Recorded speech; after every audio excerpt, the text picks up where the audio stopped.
Alright, so today I'm going to be going over a MacBook Air board that has no backlight. Now, first thing I have to do is plug it in and confirm the problem, because when I had a no backlight coupon, you have no idea how many people would send in something saying, it has no backlight! And I'm like, yeah, you're right, it has no backlight. It's fucking dead. Of course it has no backlight. It has no V-core, it has no power, it has no picture, it has no fan spin. And it's the fan spins on this, so I know that okay, you're right, no backlight. And I do see stuff on the screen, so I know that there is a picture and that the CPU is working and all that stuff is good. So now what I'm going to do at this point is measure voltage at backlight output. Because again, even you may wonder, so why are you measuring voltage at backlight output when you know you have no backlight? Well, here's the thing, a different number is going to tell me a different thing, and we're going to go over what that is.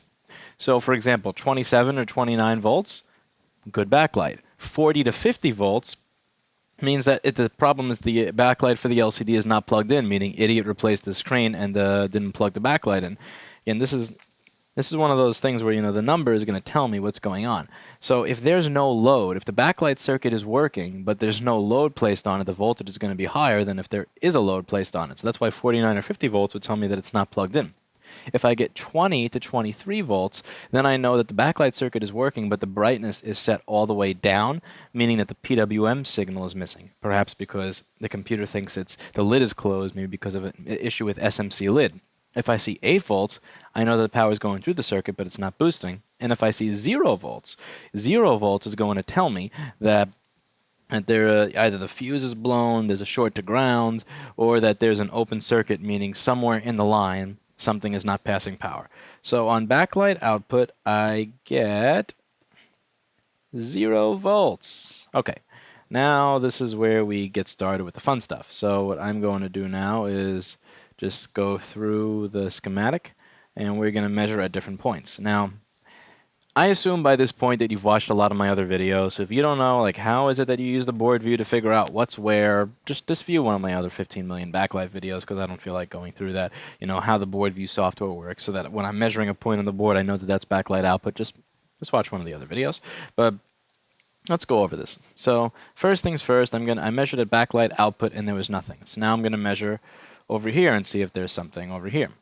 So let's see what I get. So when I check my multimeter over here, I get 8.5 volts, which is exactly what I'm supposed to get. I know that because it says over here PP-bus G3 hot going in.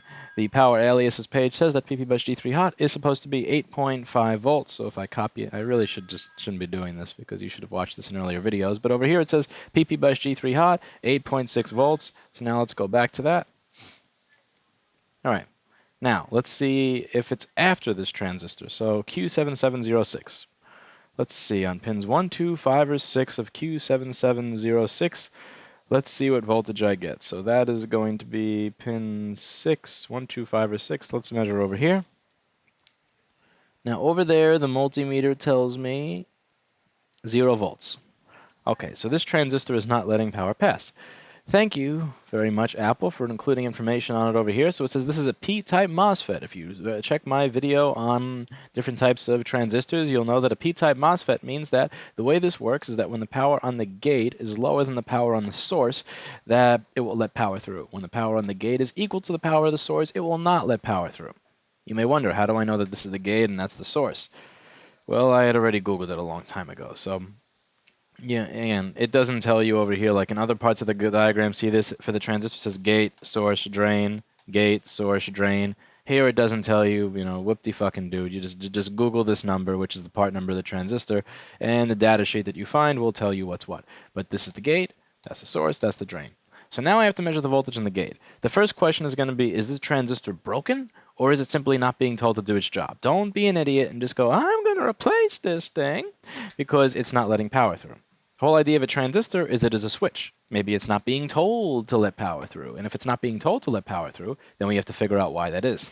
So the voltage on the source is 8 volts. So the voltage on pin 3, which is the gate, should be less voltage if it's being told to let power through. Now, if I see a lower voltage in the gate than on the source, if the voltage here is lower than the voltage here, then that means that the transistor is being told to open. It's just not opening because it's bad. Replace it. Or as Sonny would say, jump it. Now, if the voltage here is lower than, if the voltage here is not lower than over here, so if the source and the gate have the same voltage, then that means that we have to figure out why that is and why it's not being told to open.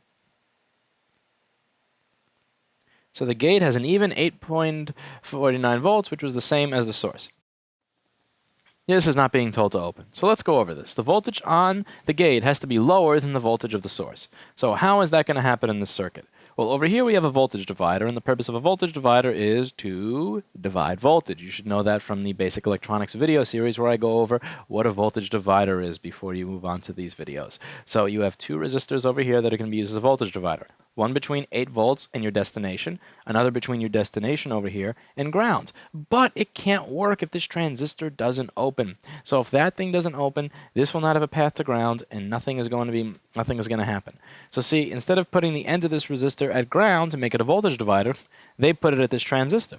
So the way this works, these are two N-channel transistors, and again, if you don't know how I know that, feel free to Google the transistor model and it'll happily tell you in a data sheet what it is. Now, the way these will work is they will let power through when the voltage in the gate is equal or greater than the source. Over here, the source is ground. So if the source is ground, then anything on the gate that's greater than 0 will be more. So if I have backlight platform reset and EDP backlight enable, these will open and allow my voltage divider to go to ground.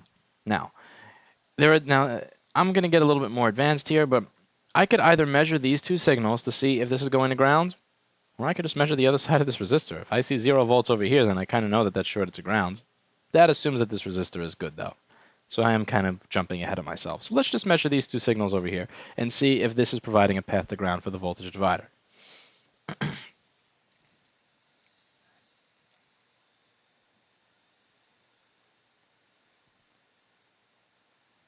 So I get 3.3 and 3.3. So this is providing a path to ground. Now let's check on pin 2 of R7789. So R7789 is going to be this thingy over here, and that's pin 2. So that should be 0 volts.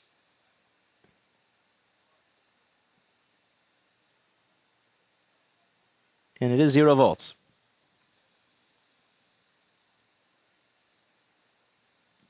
Top of it is 8.5. So now let's measure that resistor. So we're going to turn off power to the circuit to measure that resistor. So when I go to R7789 over here, and I go to measure R7789, let's see, is that resisting or is that dead? That is exactly 147 kilo ohms, which is what it's supposed to be. So this is providing a path to ground, but for some reason, something here is working fishy. Is the transistor shorted internally? Is it shorting its source to its gate? Is this capacitor shorted? Maybe C7782 is shorted, and therefore, instead of this being a voltage divider, this is just acting as a wire. See, the whole idea here is if this is shorted, then this resistor, you can just cross this out of the equation. It's not going to be resisting because the power will have a path through the capacitor. So let's take a, this is the point where which we stop guessing at stuff, and we just take a look at the circuit under the microscope. You take a look at the area and try to see what it's saying is going on. So let's take a look at that area and see what we see. So, okay, microscope camera time. Let's see if it works. That's not microscope camera. Technical difficulties. Fail. Really now? Okay, so this really sucks. I ran out of disk space while I was doing all that work. I honestly don't feel like doing it all over again or re-explaining everything all over again, so there's the capacitor. I replaced it. The backlight works. I've kind of lost my enthusiasm since I was talking for 10 minutes for nothing since I ran out of disk space. But to re-explain what I did, and I might as well show you that it works again.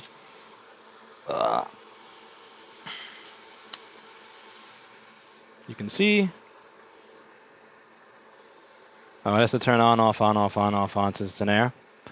You can see my lack of, it's just something about knowing that you have to redo something that kind of makes it a lot less fun. Come on. Turn the fuck on already. There we go. See, that's a light. That's a nice shining light, because if I turn it off, there's no more light. Now to re-go over what that was before I run out of disk space again, quickly, very quickly. So this was not acting as a voltage divider. The reason this was not acting as a voltage divider is because this capacitor was shorted and turning into a wire. This transistor is not going to open unless the voltage on the gate is lower than the voltage on the source. This voltage divider doesn't work unless this goes to ground. This was going to ground. This transistor was doing its job and allowing this voltage divider to go to ground. These two signals were here to open these two transistors. But this was acting like a wire. A voltage divider will only work when the top resistor has less power handling capability than the bottom resistor. Because think about this. This has to have the ability to actually drop voltage.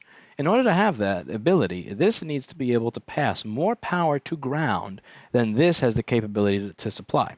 So the bottom resistor, and keep in mind, again, we're trying to get rid of voltage. So you need the bottom resistor to have more current handling capability than the top resistor. If the top resistor is lower in impedance than the bottom resistor, you're not going to get any voltage dividing going on because that's going to be more capable of sending power than this is. In this system, this bottom resistor is more capable of sending power than the top one, which means that since this cannot supply power as fast as this is getting rid of it, the whole idea here is that the voltage will drop. This capacitor was acting like a wire. When I removed it, it worked. When I replaced a new one, it worked. So since this capacitor was shorted and acting like a wire, what was going on is there was an infinite capability to provide power from here to here. So this was kind of acting like a 0 ohm resistor. So once this turns into a wire, this thing kind of gets crossed out of the circuit altogether. And because this was working as a wire, what happened is that this did not have the capability to send more power to ground than this was sending to the input of this resistor. This resistor needs more ability to send power to ground than the resistor above it that's supplying it power. Hopefully that makes sense.